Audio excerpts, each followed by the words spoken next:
Setelah dibukanya masjid-masjid oleh pemerintah pusat dan juga pemerintah daerah, maka hati saya lebih tenang mengikuti fatwa Fadilatul Syekh Al-Allamah Dr. Saleh bin Hamad Al-Utsaimin rahimahullah, salah satu anggota fatwa dan Majelis Ulama Besar Kerajaan Arab Saudi, dan ini fatwa tidak bertentangan dengan keputusan dan fatwa dari Majelis Ulama Indonesia dan juga himbauan dari pemerintah pusat dan daerah. Yang pertama, alasan untuk meninggalkan sholat berjamaah dan sholat Jumat masih ada dan masih berlaku. Maka barang siapa yang khawatir tertular penyakit COVID-19 atau menularkannya kepada orang lain, maka tetap diringankan untuknya tidak menghadiri sholat Jumat dan sholat berjamaah, dan tidak berdosa, serta pahalanya tetap insyaallah ta'ala. Berdasarkan hadis riwayat Imam Bukhari, Nabi Muhammad sallallahu alaihi wasallam bersabda, "Idza maridhal 'abdu aw safar kutiba ma kana ya'malu muqiman sahihan." Jika seorang hamba sakit atau bepergian, maka tetap dituliskan untuknya pahala seperti dia sehat atau dalam keadaan mukim. Ini yang pertama. Yang kedua, bagi siapa yang terkonfirmasi positif COVID-19 atau ada gejala-gejala yang nampak seperti penyakit COVID-19 atau disarankan oleh ahli medis untuk mengisolasi diri, maka tidak diperbolehkan baginya untuk menghadiri sholat Jumat dan sholat berjamaah. Kenapa? Karena dikhawatirkan menularkan kepada orang lain dan membahayakan orang lain.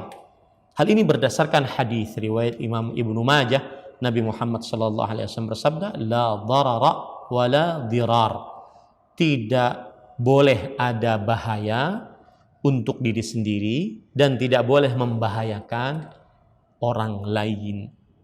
Yang ketiga, protokoler kesehatan yang diberlakukan di masjid-masjid terutama wajib untuk ditaati, seperti memakai masker, mencuci tangan, diperiksa suhu badan, membawa sejadah sendiri, kemudian juga berjarak antara 1 meter atau 2 meter antara satu orang dengan satu orang dalam satu saf. Ini wajib ditaati, karena ini berarti mentaati Allah, kemudian Rasulullah, kemudian pemerintah yang mengatur kita. Dan ini termasuk daripada menjalankan firman Allah Subhanahu wa taala, "Wa ta'awanu 'alal birri wat taqwa wa la ta'awanu 'alal itsmi wal 'udwan." Dan tolong menolonglah dalam kebaikan dan ketakwaan, dan janganlah kalian tolong menolong dalam dosa dan permusuhan.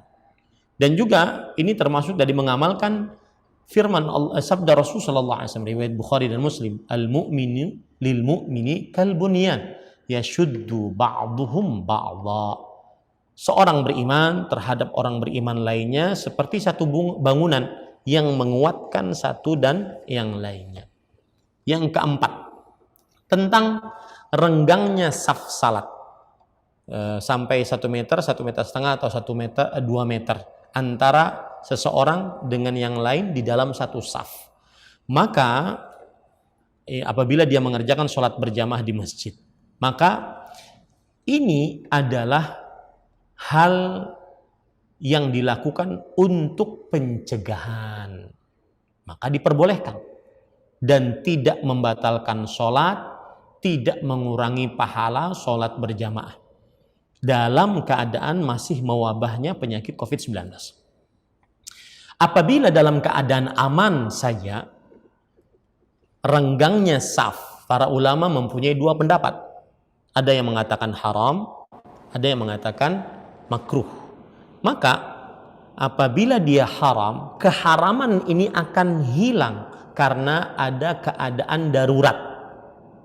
Karena ada keadaan darurat, yaitu dikhawatirkan tersebarnya penyakit COVID-19. Yang kedua, apabila dia makruh, maka kemakruhan ini akan hilang karena ada hajat keperluan, yaitu untuk mencegah tersebarnya penyakit COVID-19. Nah, yang kelima, para ikhwan yang dirahmati Allah, saya ingin mengingatkan siapa saja, terutama di hari Jumat, yang dia ingin menghadiri sholat Jumat, dia merasa dirinya sudah menjaga protokol kesehatan, sehat tubuhnya, maka dia pergi sholat Jumat, maka dianjurkan untuk banyak-banyak berdoa, bermunajat kepada Allah agar Allah Subhanahu wa taala mengangkat wabah penyakit COVID-19 ini sehingga kita bisa beraktivitas normal seperti biasa. Ini jawaban atas pertanyaan yang sangat banyak ditanyakan tentang bagaimana masjid-masjid dibuka, kemudian sholat berjamaah diadakan, kemudian renggangnya saf. Itulah jawabannya, semoga bermanfaat. Wassallallahu nabiyana Muhammad walhamdulillah. Terima kasih, jazakumullah khairan wa barakallahu fikum. Video ini dibuat atas partisipasi dari donasi Anda. Semoga menjadi amal jariah bagi Anda semuanya.